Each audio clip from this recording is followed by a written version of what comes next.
여러분, 오늘은 한 가정의 이야기로부터 시작합니다.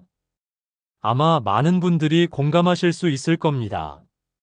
특히 나이가 들수록 자녀와의 관계, 재산, 그리고 남겨질 것들에 대해 마음을 쓰지 않을 수 없죠. 오늘 이야기의 주인공은 이름만 대면 다들 알만한 기업을 일으킨 칠순의 남자 김도현 씨입니다.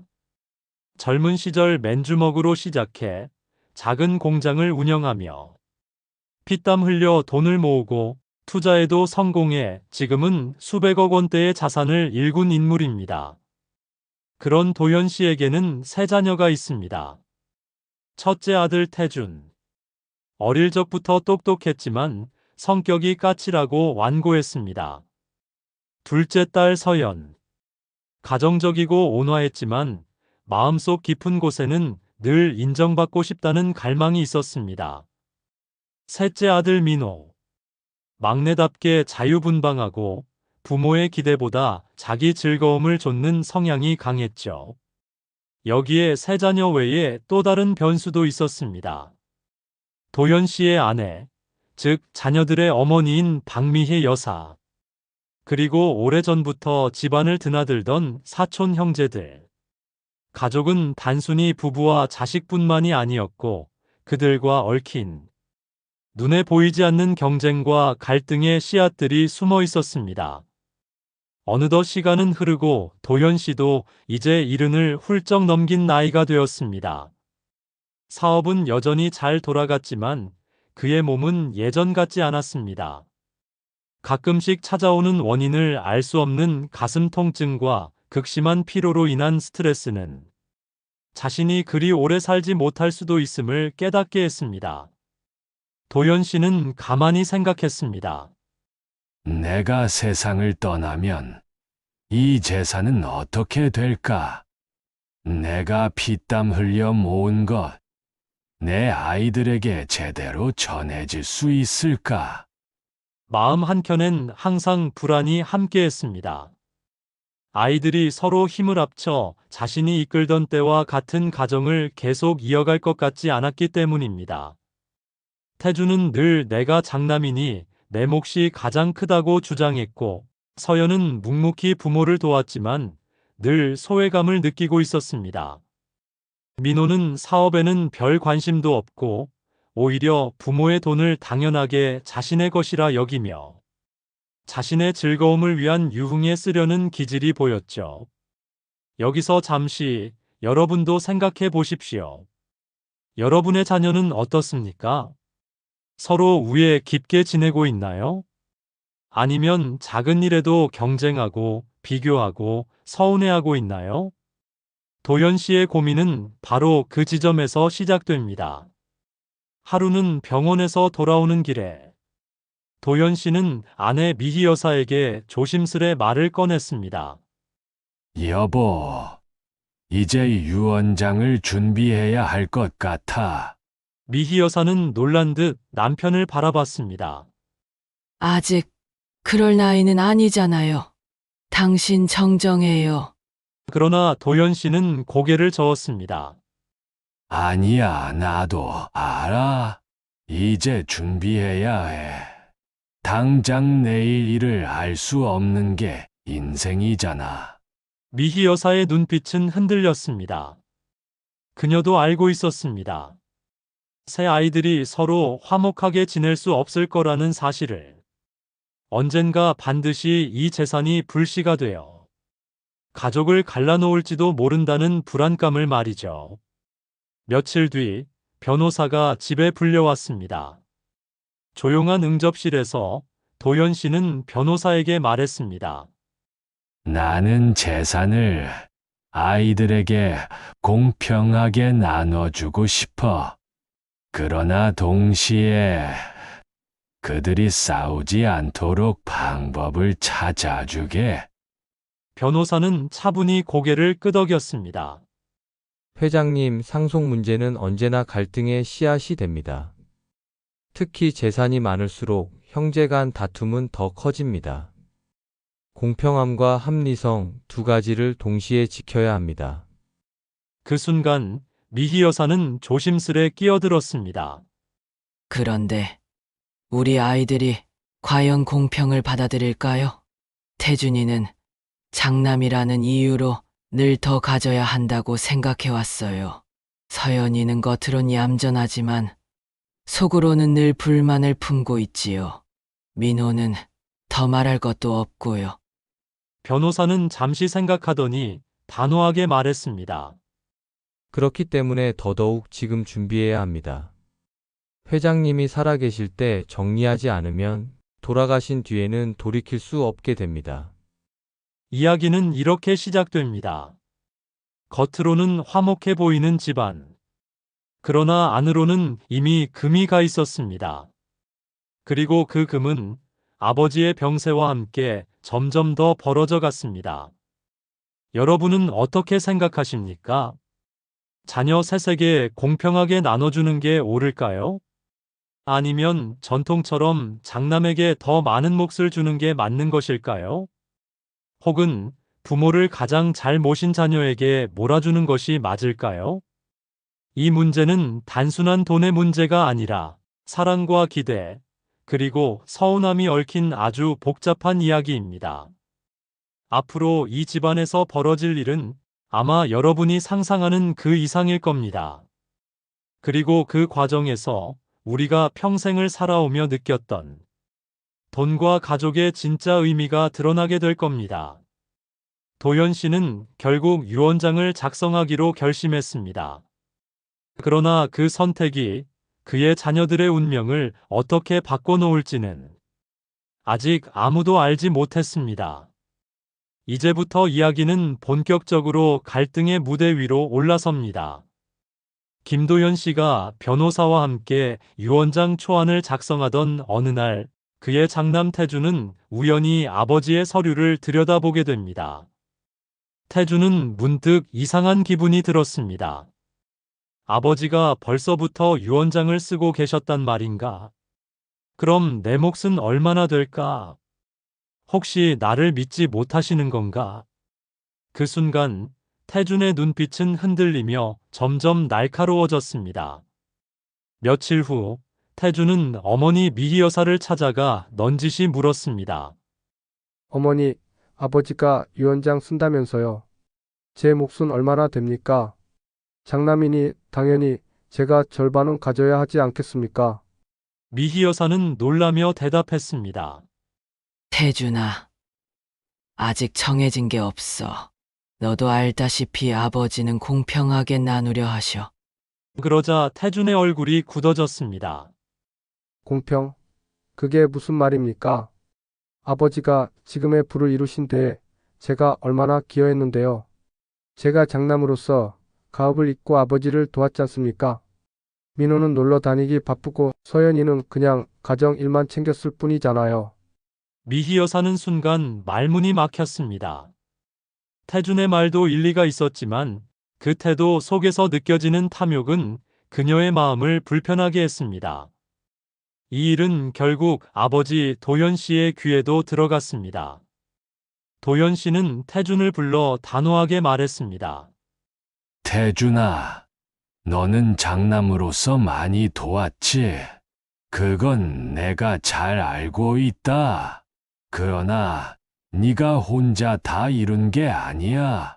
너의 어머니, 너의 형제들 다 함께 했기에 오늘의 우리가 있는 거다. 그러니 공평하게 나눌 거다. 태준의 얼굴은 점점 굳어졌습니다. 그날 이후 그는 아버지의 뜻에 반감을 품기 시작했습니다. 여러분이라면 어떻게 하시겠습니까? 장남에게 더 많이 주는 게 맞을까요? 아니면 정말 말 그대로 똑같이 나누는 것이 공평일까요? 한편 둘째 서연도 이 사실을 알게 되었습니다. 그녀는 겉으로는 차분히 웃으며 어머니에게 이렇게 말했습니다. 어머니, 저는 공평하게 나눠주셔도 상관없어요. 다만 아버지가 생전에 저를 얼마나 이해해 주셨는지가 중요하죠. 늘 태준 오빠만 인정받았으니까요. 그녀의 말은 겸손해 보였지만 그 안에는 묵직한 서운함이 숨어 있었습니다. 그리고 문제의 막내, 민호. 민호는 아버지의 유언장 이야기를 듣자마자 이렇게 말했습니다. 아버지, 전 솔직히 돈이 필요합니다. 사업 한번 해보고 싶어요. 미리 조금만 떼어주시면 안 되겠습니까? 이 한마디에 도연 씨의 얼굴은 굳어졌습니다. 민호야, 네가 지금 무슨 소리 하는지 아느냐? 아직 내가 살아있는데 벌써부터 상속을 달라고? 내가 그 돈으로 무슨 짓을 할지 내가 왜 모를 줄 아느냐? 민호는 씩씩대며 방을 박차고 나갔습니다. 이처럼 세 자녀는 각자의 욕심과 서운함을 품게 되었습니다. 아버지 도연 씨의 의도는 그저 화목하게 나누자는 것이었지만 아이들의 마음은 도연 씨와는 많이 달랐습니다. 그러던 어느 날 도연 씨가 갑작스레 쓰러졌습니다. 가슴을 부여잡고 응급실로 실려갔던 그날 온 가족은 한자리에 모였습니다. 태주는 병실 앞에서 팔짱을 끼고 서 있었고 서연은 눈물을 흘리며 기도를 했습니다. 민호는 초조하게 스마트폰만 만지작거렸습니다. 미희 여사는 울먹이며 중얼거렸습니다. 제발 제발 우리 가족이 이대로 갈라지지 않게 해주세요. 다행히 도연 씨는 위기를 넘겼습니다. 하지만 의사의 말은 냉정했습니다. 심장이 너무 많이 약해져 있습니다. 큰 충격이나 스트레스를 받으면 위험할 수 있습니다. 그날 이후 가족 모두는 아버지의 재산보다도 그의 건강이 더 시급하다는 사실을 알게 되었지만 아이들의 마음속 욕망은 결코 사라지지 않았습니다. 며칠 뒤 도연 씨는 자녀 셋을 불러 모았습니다. 내가 다시 살아난 건 기적이다. 하지만 나는 이제 오래 살지 못할 것 같다.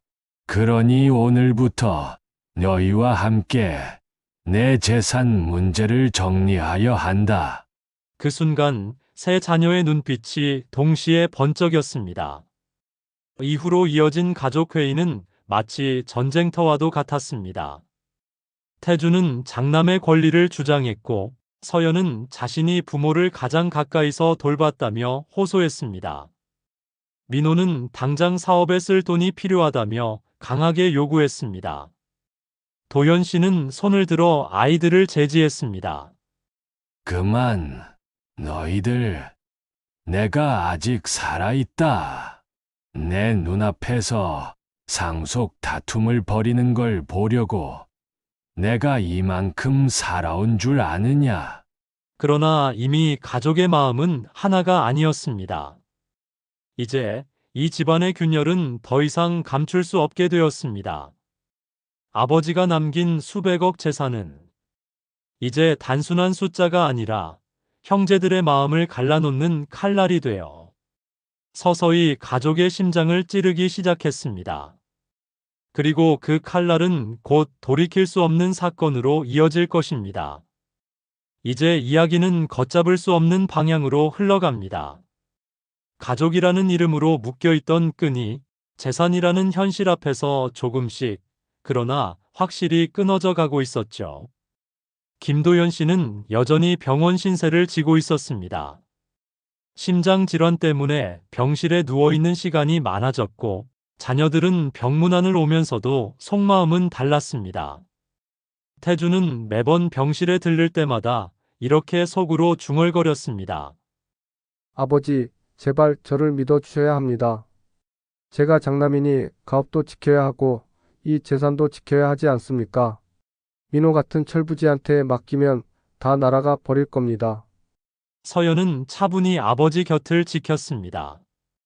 그러나 그녀의 마음속 깊은 곳에서는 이런 소리가 들려왔습니다.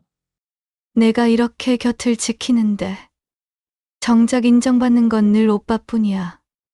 아버지는 나를 사랑하지만 결코 나를 후계자로 생각하진 않으셔. 이런 불공평이 어디 있단 말이야. 그러나 민호는 달랐습니다. 그는 병실에 찾아와도 오래 머무르지 않았습니다. 오히려 술자리에 나가 친구들에게 이렇게 떠벌렸습니다. 우리 아버지 재산이 얼마인지 알아? 곧 내 차례가 올 거야. 난 그냥 기다리면 돼. 아버지가 오래 못 버티실 거거든. 그의 이런 말은 곧 가족들의 귀에 들어갔고 집안의 불씨는 더 깊어져 갔습니다. 어느 날 밤 서연은 어머니 미희 여사와 함께 병실에 있었습니다. 아버지가 잠든 틈을 타 그녀는 조용히 입을 열었습니다. 어머니, 솔직히 말씀드릴게요. 저는 오빠가 아버지 재산을 다 가져가면 견딜 수 없을 것 같아요. 제가 이렇게 부모님 곁을 지켰는데 그 모든 노력이 무시당하는 건 너무 억울합니다. 미희 여사는 딸의 손을 꼭 잡으며 말했습니다. 서연아, 엄마도 내 마음 안다. 하지만 욕심은 가족을 갈라놓는다. 내가 원하든 원치 않든 아버지가 정한 대로 따라야 한다. 그러나 서연의 눈빛은 흔들리지 않았습니다. 그녀의 마음속에는 이미 하나의 결심이 자리 잡기 시작했습니다. 그리고 며칠 후 민호는 아버지 몰래 변호사를 찾아갔습니다. 변호사님, 솔직히 말씀드리면 아버지가 저를 믿지 않으십니다. 그런데 제가 어떻게든 제 몫을 미리 챙길 수 있는 방법이 있을까요? 변호사는 깜짝 놀라며 대답했습니다. 민호 씨, 그런 말은 조심하셔야 합니다. 아버지께서 살아계신 이상 상속은 아직 시작되지도 않았습니다. 민호는 실망한 듯 고개를 저었습니다. 그러면서 혼잣말처럼 중얼거렸습니다. 아버지가 돌아가셔야 내 몫이 생기는 건가? 그럼 기다릴 수밖에 없나?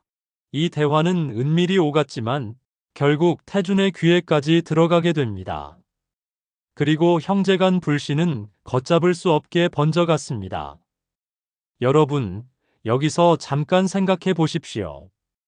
부모의 재산을 두고 형제들이 이렇게 속마음을 드러낸다면 여러분의 선택은 무엇이겠습니까? 그냥 부모의 뜻대로 따르시겠습니까? 아니면 형제들과 경쟁해서라도 더 큰 몫을 가져가려 하시겠습니까? 결정적인 사건은 어느 주말에 일어났습니다. 도연 씨가 잠시 퇴원해 집으로 돌아왔던 날, 온 가족이 한자리에 모였습니다. 그 자리에서 도연 씨는 뜻밖의 말을 꺼냈습니다. 나는 이미 유언장을 작성해 두었다. 재산은 세 자식에게 공평하게 나눌 것이다. 그리고 일부는 사회에 환원할 생각이다. 이 말이 끝나자마자 집안은 크게 술렁였습니다. 태주는 얼굴이 붉게 달아올라 소리쳤습니다. 아버지, 그게 말이 됩니까? 제가 이 집안을 위해 얼마나 애써왔는데 민호 같은 놈이랑 똑같이 나눈다고요? 서연은 차분히 웃었지만 그 웃음은 차갑게 떨리고 있었습니다. 공평네, 공평이요. 근데 아버지, 저는 늘 부모님 곁을 지켰습니다. 그 공평 속에 제 희생이 과연 들어가 있나요? 민호는 소파에 기대어 피식 웃으며 말했습니다. 좋죠. 공평하게 나눠요. 어차피 난 당장 필요한 돈만 있으면 되니까. 그 순간 도연 씨의 얼굴은 붉게 달아올랐습니다. 그만. 내가 아직 살아있는데 내 재산을 두고 이렇게 싸울 줄은 몰랐다. 너희 셋 다 실망이다. 그날 이후 집안은 완전히 갈라지게 되었습니다. 형제들은 서로 연락을 끊었고 심지어 서로의 뒷조사를 하기까지 했습니다. 태주는 변호사 사무실을 찾아가 아버지의 유언장을 몰래 확인하려 했습니다. 서연은 어머니를 붙잡고 눈물을 흘리며 설득했습니다. 어머니, 제발 아버지께 말씀 좀 해주세요. 저한테 조금이라도 더 주셔야 한다고요. 민호는 아이의 친구들과 모임에서 술에 취해 내가 곧 돈방석에 앉는다며 떠벌리고 다녔습니다. 그리고 결정적인 순간이 찾아옵니다. 도연 씨가 또다시 쓰러진 겁니다. 이번에는 전보다 훨씬 심각했습니다. 의사의 말은 단호했습니다. 회장님은 언제 위기를 맞을지 모릅니다. 지금 상태라면 가족분들이 마음의 준비를 하셔야 할 겁니다. 이 말은 곧 세 자녀에게 불길한 신호로 다가왔습니다. 각자의 마음속 계산기는 더욱 빠르게 돌아가기 시작했습니다. 이제 모든 건 아버지의 마지막 결정에 달려 있었습니다. 그러나 그 결정을 두고 자녀들의 갈등은 이미 파국을 향해 달려가고 있었습니다. 누군가는 눈물을 흘렸고, 누군가는 분노로 가득 찼으며, 누군가는 냉정하게 기회를 노리고 있었습니다. 그리고 결국 가족을 갈라놓는 마지막 사건이 곧 터지게 됩니다. 도현 씨가 쓰러지고 얼마 지나지 않아 안타깝게도 숨을 거두고 만 것입니다. 아버지의 죽음을 슬퍼할 겨를도 없이 세 자녀는 모두 자신들이 챙길 유산에 대한 걱정이 앞섰습니다. 아버지의 장례식을 마치자마자 막내딸 수연이 갑자기 변호사를 찾아갑니다. 그리고 믿을 수 없는 사실을 알아내게 되죠. 아버지가 돌아가시기 불과 3개월 전 거액의 재산이 특정 계좌로 이동했다는 겁니다. 여러분 이상하지 않나요? 평생 가족을 위해 살던 아버지가 왜 가족 몰래 거액을 빼돌렸을까요? 그 돈은 과연 어디로 간 걸까요? 혹시 아버지에게 우리도 모르는 비밀이 있었던 건 아닐까요? 그리고 충격적인 장면은 바로 다음 날 찾아옵니다. 장남 민호가 어머니 집을 찾아오더니 이렇게 말하는 겁니다. 엄마, 이 집은 제 이름으로 미리 등기되어 있습니다. 이제 여기서 나가주셔야겠습니다. 어머니는 순간 귀를 의심합니다. 평생 자식 뒷바라지만 하며 살아왔는데 이제 집에서 나가라니요? 하지만 민호는 분명히 말했습니다. 아버지께서 생전에 제게 증여하신 거니까요. 법적으로 문제 없습니다.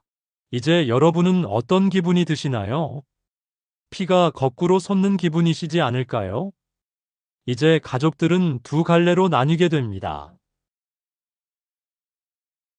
이번 이야기의 전반부는 여기서 잠시 쉬고 다음 영상에서 계속 이어가도록 하겠습니다. 지금까지 시청해주신 여러분 대단히 감사합니다.